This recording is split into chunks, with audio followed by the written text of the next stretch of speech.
Hello, how are you? I am Joel, and today we're going to be talking about Overwatch 2, because I play Overwatch 2 quite a bit. Well, I used to play Overwatch 2 quite a bit. Nowadays, I don't really play that much, because there is one fundamental issue with the game, and it's nothing to do with hero bans, it's nothing to do with role queue, it's nothing to do with anything that you might think it's related to, because actually there is one fundamental issue with the game, and it's a slow downturn in terms of its polish on the heroes and its polish on the things that actually matter for the game. Okay, well, for the PvP side of the game, which the devs are mostly focusing on right now. So without further ado, let me get into the video, because I have quite a bit to talk about when it comes to Overwatch 2's polishing problem, and I will be doing that right now. So when Overwatch 2 first released back in I don't remember, back in October of 2022,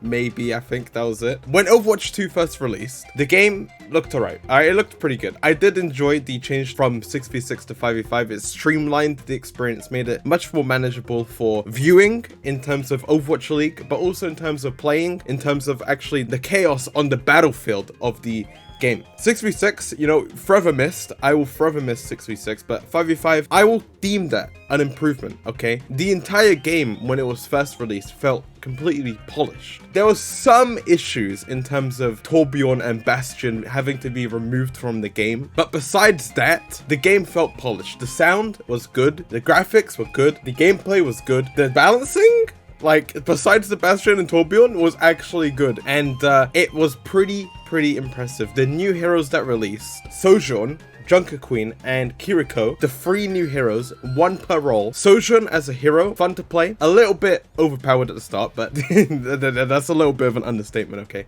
But Sojourn was pretty good, pretty fun, pretty polished. You could tell that the devs put a lot of care into it, because the entire hero made sense with their design and everything about that. Junker Queen, a really fun character, really impressive. Everything made sense, everything was fun to play. The ult was actually like kind of innovative because it introduced the anti-nade mechanic to another hero, pretty cool. And Kiriko, also a really fun hero, maybe marketed a little wrong, but we will say very polished. The kit, very simplistic. You only had the Suzu and the teleport, and then you had your ult. Not many heroes that released after the original cast had that minimal amount of abilities. Normally they released was like 3 abilities on the side, 2 different weapons, all that stuff. But Kiriko, she had 2 weapons. She had her heal and her knives, and then she had the 2 abilities. She could teleport, she could Suzu, and she had her ult, but then she could shoot, she could heal, and she could wall climb. So that's pretty good, you know, pretty well made, pretty well rounded. And that is what we expect from heroes in Overwatch, okay? So that's pretty good. The polishing was there. The polishing was there. But then, Ramatra came out, okay? Now Ramatra, like, it's a little controversial in terms of how polished he is. Personally, I would say that Ramatra, you know, he's quite fun. He has a lot of abilities. He has like the amount of abilities you would expect from a new hero, because he has a lot of abilities, okay? He is absolutely insane in terms of his abilities. He's fun. He is fun. He's a little janky.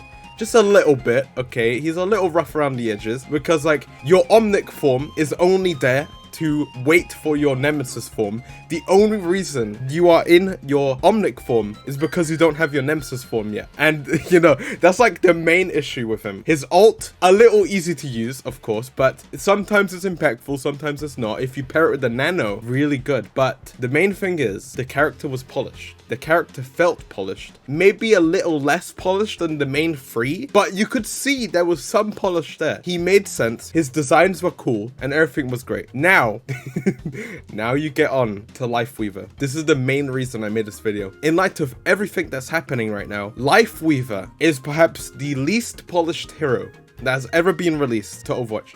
Ever. Lifeweaver, as a hero, fundamentally, is not polished at all.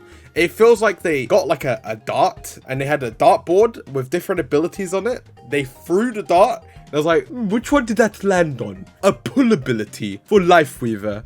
Yes. So what can we have to supplement a pull ability for this hero? Let's get a dart. Here we go. Dartboard. Boom. Ah. a lift. A lift. An actual lift.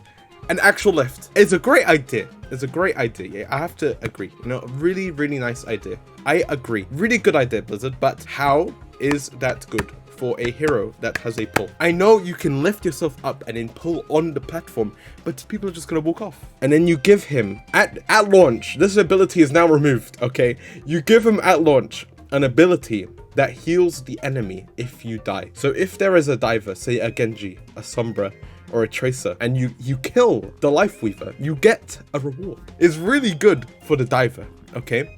But you're rewarding the guy for dying, because not only does it apply to the enemy, it applies to the teammate. At launch, you do more burst healing with that death ability than you did with your normal healing. The ultimate is a tree. It's just a tree. Who thought of this ability? Who thought of these abilities? For a character that you pull him into your tree, you lift him, you lift the tree.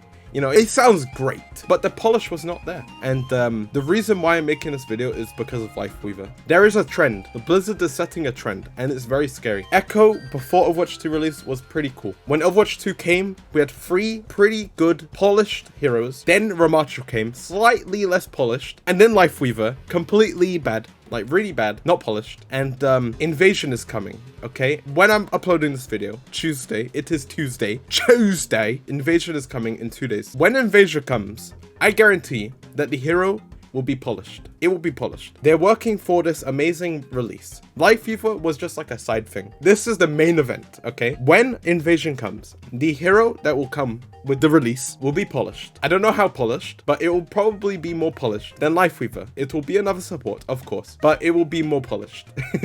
But after Invasion, because they have heroes in a backlog, I believe Invasion will not set a trend. It will be the outlier, because I think they're putting everything into Invasion, and then all the other heroes will gradually become less and less and less and less polished, because they're going to be working many seasons ahead, and they're not going to be putting that much thought into, oh, let's make these heroes a little polished. They're kind of doing the thing where they release a hero that isn't polished, hope for the best, and then they make adjustments after they release the hero. Because that's what they did with Life Weaver. They released Life Weaver, and then after, they were like, okay, these guys are saying that he's bad. I don't know why he's bad, but I'm gonna buff his healing and his damage. Wow, thank you, Blizzard. You are doing very well. It sets a trend. It sets a trend. But Invasion. I look forward to Invasion. I think it's gonna be pretty good. And that's the entire video. Blizzard has a polish problem. Overwatch 2 has a polish problem, and I don't know if it's going to be fixed. Personally, I hope it gets fixed, because Overwatch is a pretty fun game when it is polished and when the balancing is pretty good. When it's not, obviously, there is some things to be fixed, and that is basically it. Yeah, I hope you enjoyed that little rant. I don't know if I'm going to make more Overwatch content. I probably will, because I enjoy Overwatch. I'll probably make some cool videos where I'm playing the game and stuff. But I have a feeling that after Invasion, the polish of heroes is gonna spiral. It's gonna spiral down. It's gonna be a little whirlpool, and it's not gonna be a pretty one. It's not gonna be the kind of whirlpools that, you know, you look at and you're like, wow, that is cool. You're gonna be in the whirlpool. You're gonna be inside it, and it's not gonna be pretty. You're gonna be screaming for help, but Blizzard, they're the helicopter up top. They're going to be looking down. They're sending a little rope. They're taking years to give it to you. The rope will never come. You will be stuck there, swirling down. But, yeah, that's it. Thank you for watching. I'll see you next time. And that's me.